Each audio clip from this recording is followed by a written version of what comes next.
يا عبادي الذين آمنوا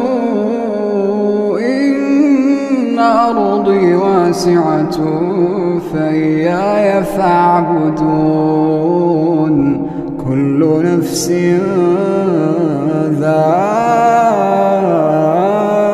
ذائقة الموت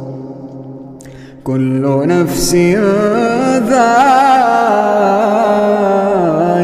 الموت ثم إلينا ترجعون والذين آمنوا وعملوا الصالحات لنبوئنهم من الجنة غرفا تجري من تحتها الأنهار خالدين فيها نعم أجر العاملين.